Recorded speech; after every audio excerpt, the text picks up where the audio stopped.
Mentoring, and we're going to talk about school-based collaborative programs. Dennis Taylor from Hiram College, and I also work at Cornell University and the University of New Hampshire in the summers.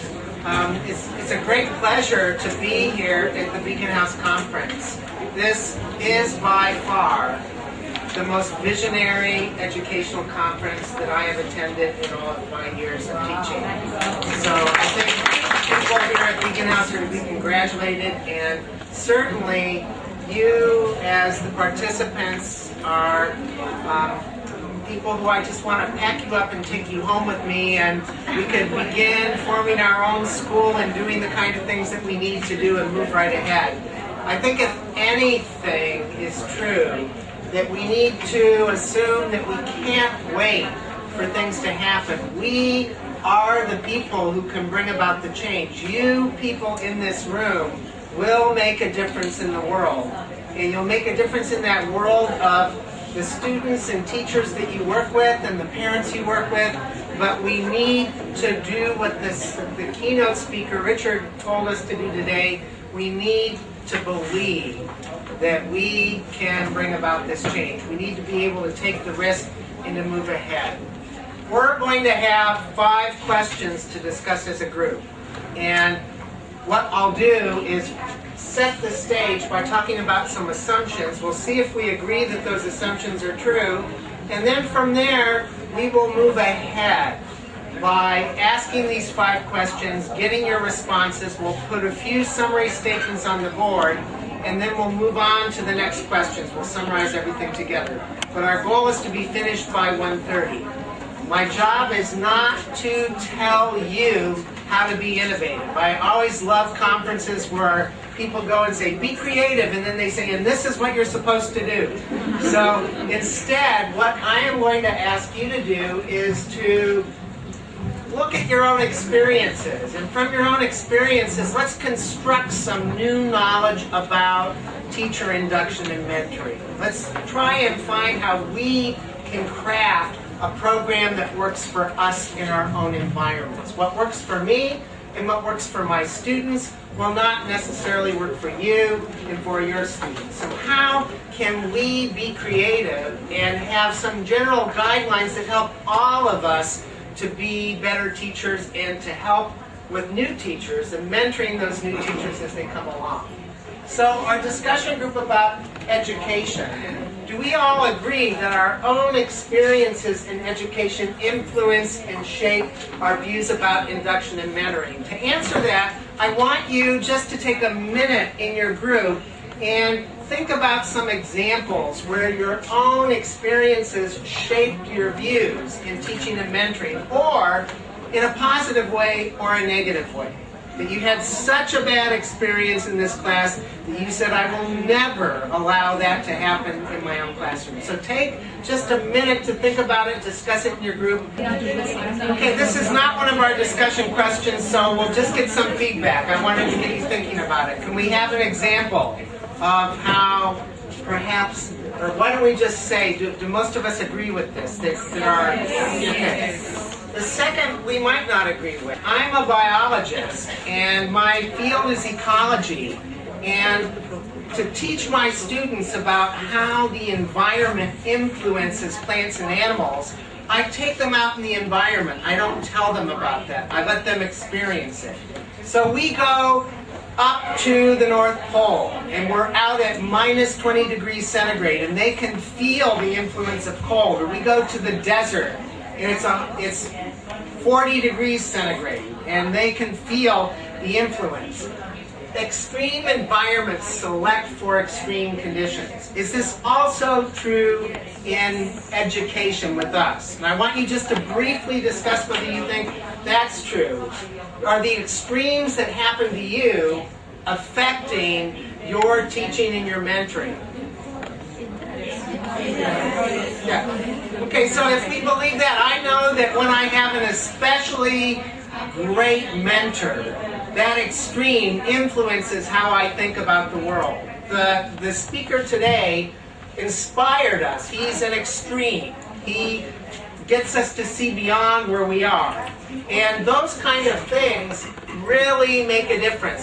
In the same way, if I have an administrator who says, well, you have to teach to this curriculum, and this is exactly what you have to do on this day, and my students aren't ready for it, well then that extreme also selects for very different kinds of things. So let's move to our discussion.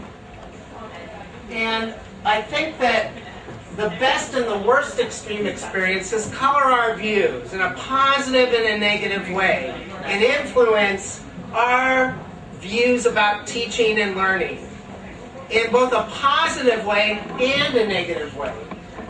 Ways that may affect our willingness to try something new, or to embrace a new approach, or to try anything that requires risk. If we're in an environment and people say, oh, we want you to try some new things, and then we find out that when you try new things, they say, well, look, it's not working, that may color our views about ever trying anything new. So we're going to assume that the best and worst experiences color our views in looking at this discussion topic on induction. And we're going to look at 5 different questions. And the first one will take 10 minutes on. What have been your most successful induction experiences? As you became a teacher and people really exposed you to teaching, what have been your most successful induction experiences? Number 1, but I want evidence. Why were they successful? I don't want you just to share the story. I want you to think about why it was successful for you. And define what each of you mean by induction, because I bet we have 8 different views about what induction means at each table. So let's see if we can all find out what the parameter induction means at either end, and then our discussion can center around that. So we've got a few minutes. First, define induction. Take about 5 minutes to do that, and then we'll put some summary statements up here to see what our extremes of induction are, and then we're going to talk about successes. Okay? So our first question is, what have been your most successful induction experiences? But begin by defining what you mean by induction. Great. So we have all of these views of induction, from specific examples with teaching to a general view of induction as we are moving into any organization. Yes? Let's just start another word.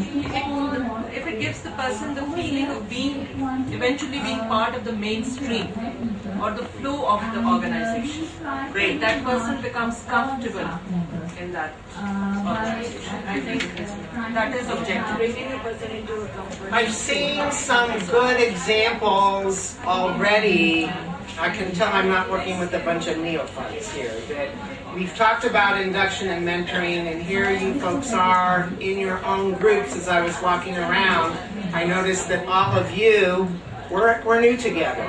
We're trying to work together for the first time, and yet many of you were doing things to make other people comfortable, to make them feel a part of the group, to get different voices and opinions established. Those are all great practices. So let's look at some successes and give some specific examples of successes. Okay, so within your group, let's share some of those successes. We've got about another 10 minutes to do this one, maybe another 6 minutes to do it. Okay, so take about 4 minutes and then we'll share some of those, and I'll put some of your ideas about definitions up on the board. Okay, I'm not going to put all 5 of them up. I'm just going to pick out the general ideas. What I'd like you to do is not to tell me what your successes are. What I'd like the group to do, now that you've shared your successes, to see if you can come to any common themes and elements that were characteristic of those successes. Were there things that definitely were true for all of the stories that were told? And were there specific things that were different for some of them, which need to be considered as well? Okay, and then we'll actually share those. So I'm asking you to find some common elements of your success stories, and if there are a few things that were specific for some stories. Okay, I don't want to hear the stories, I want to hear the elements. I do want to hear them, but we only have 10 minutes. I want to take you all home and have you tell me all your stories. Okay, great. Freedom to explore. And take initiatives. So far we have adaptability, given the time and space in a new position, given the comfort level for the new inductee, giving a positive approach to the learning experience, and the freedom to explore. So if we haven't mentioned some other ideas, we'll go around again. There can be another that is relatability. Pardon? Relatability. Boy, these are terrific. Yes. Fascinating atmosphere. Fascinating atmosphere. A fascinating atmosphere. Encouragement. Fascinating atmosphere. What does that mean, a fascinating atmosphere? I can picture some really fascinating atmospheres in my classroom. Supportive. Okay, great. How about over here? Setting appropriate expectations. Setting appropriate Realistic expectations. Great. Yes. Well-structured induction program. Well-structured induction program. And we What have does that mean? Does that mean that the person in charge controls everything, or does it mean... the whole thing was arranged, organized, and conducted in a very effective way. Okay, here is where we often make mistakes. Control does not mean telling everybody what to do. Control oftentimes means exactly what you have described, that you have things organized, you have an idea of how you're going to approach it, but you're allowing the individuals in the learning environment to actually experience things on their own. There's a very big difference between the two. And Yes. setting up a timeline also. Timeline. Okay. And having good mentors. Good mentors and leaders. Good mentors. Providing constant support as well. Providing constant support. I haven't heard one, although maybe a little bit.